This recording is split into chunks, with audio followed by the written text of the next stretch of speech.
Residents and neighborhood supporters attended a funeral for the destruction of the housing and the death of part of the meadow by the hospital.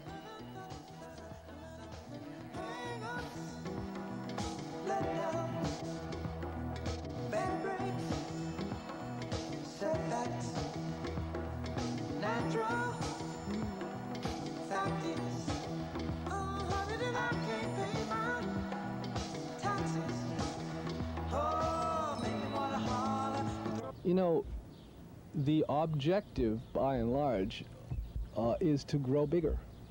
And that's the only real objective. I mean, you know, we have not really gotten more intelligent than bacteria, in the sense that it seems underneath it all, our main objective is to get bigger.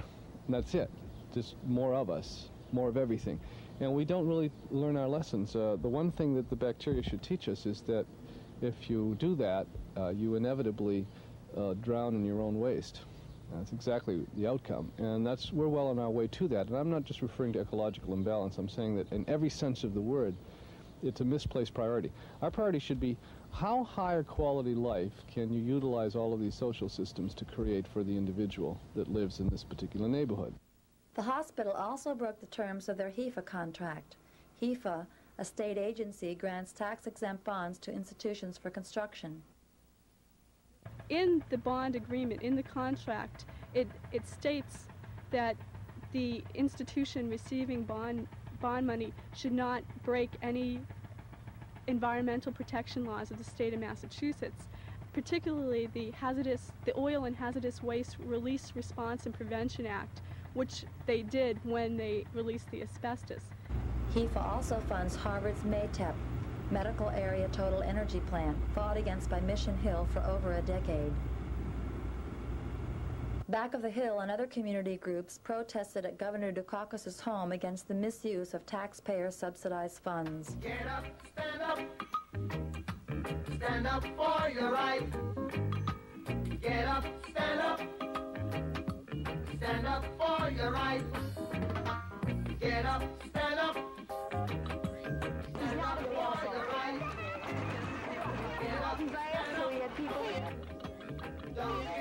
Well, I'm here because I really find it morally repugnant that our tax dollars, that the state is guaranteeing bonds for METEP, which is a power plant that emissions could really make us sick and be mutagenic and carcinogenic. And I really find that disgusting. Also the fact that they would guarantee bonds also for the construction of a hospital that there's still community opposition to. Our housing has been gobbled up by these institutions that all use HEFA stock. And HEFA is tax-exempt bonds. It's money we're not getting. This man talks about homeless. The homeless aren't getting houses, but a power plant is getting $350 million. Governor Dukakis, in his first term, he was for the poor people. Big business got him in the second time. And he's for big business. He's not for the poor people anymore. Politics has taken him over. You can fool some people sometimes, but you can't fool all the people all the time. So now we see the light. We gonna stand up for our rights. Yeah. So you better get up, stand up in the morning. Give it up, stand up for your rights. Stand up right now. Get up, stand up. It's a tough job to make a neighborhood abused by institutions and neglected by the state and city a safe, clean place to live. What we'd really like to see is that community house restored to its original purpose, because for years there was a person up there who ran activities for the park and for the children. This park has been neglected, I think, for a long time, and it has a lot to do, I guess, with the focus of the previous administration being so much on downtown and away from the neighborhoods. But people working together are slowly changing the character of the neighborhood. These children now live in a passive solar house on the back of the hill, built by Steve Norris, his friends, and family. Together, they have created a sense of beauty, stability, and future for the neighborhood. Well, some people told me you couldn't really build a house in the city of Boston, especially in Roxbury, given the reputation that Roxbury has. This house, I think, has been an indication that, well, anything is possible. Also, since it's such a beautiful spot for a house, and since it's a solar-heated house that costs almost nothing to heat, people are attracted to it for that reason. So it's kind of convinced people and reinforced people's faith that other housing can be built in the neighborhood, and there are 2 houses that are going to be built by individuals this summer. One of these people is Chris Curtis, a participant in the owner-builder program of Back of the Hill. Her friends gathered for a groundbreaking ceremony.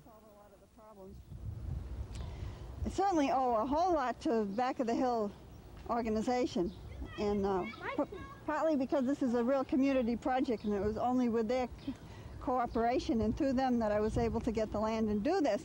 But also in other things that I learned through working with them, some important things about how if you really want something bad enough and are persistent enough and keep at it, you can get it. When you hold on to a dream for so many years and you work hard and you go through so much struggle to finalize that dream and make it happen, I think it's very uplifting for whatever the human spirit wants to undertake. So it's a real pleasure to turn over some of this earth and start digging this foundation. But negotiations with the Ruggles Street Baptist Church for the purchase of this land were difficult. They said we could have it for free under the condition that we would cease opposing the development plans of the New England Baptist Hospital. And we didn't know what to make of it. In fact, it was hard to believe that the pastor of a fairly reputable church in Boston would be making an offer such as this to a low-income neighborhood which is struggling very hard to rebuild housing for low and moderate-income people. To have him come and say, well, we'll give it to you for free, but only on the condition that you cease opposing the New England Baptist Hospital. To give in to the church's offer of taking the land for free in exchange for ceasing opposition to them would essentially mean that the neighborhood would become unlivable. And to keep the neighborhood livable, Back of the Hill, with an unwavering determination, pressured the city to impose a work stoppage on the New England Baptist Hospital. We got this work stoppage. They have no choice. They haven't worked since July. They had this work stoppage since July, but they haven't worked since April 13th, when they came down and they destroyed the Brigham Village. And so this is costing them money day by day. They have state agencies. They have the city now. They have everybody on top of them, just because we wouldn't let this particular issue slip through the cracks. But the dream of building more moderate and low-income housing remains an uphill battle. Meanwhile, we had lost New England Homes and gotten them back. We had lost our consultant and then gotten him back, except as project manager, but for doing everything else, financial and architectural and the construction part of it. So now we're trying to get our act back together, and the city takes that time to tell us that we've lost the whole grant. There have been times when I have felt like it's hopeless and I've reached rock bottom, but June always says, that if it's easy, it's not going to work. And I think that, being around people who have been doing this for 12 years, and I've only been here a year, but they've been doing it 12, 15 years and longer. We just pulled out some old notes from '72, and we're talking with the same Baptist hospital and the same issues.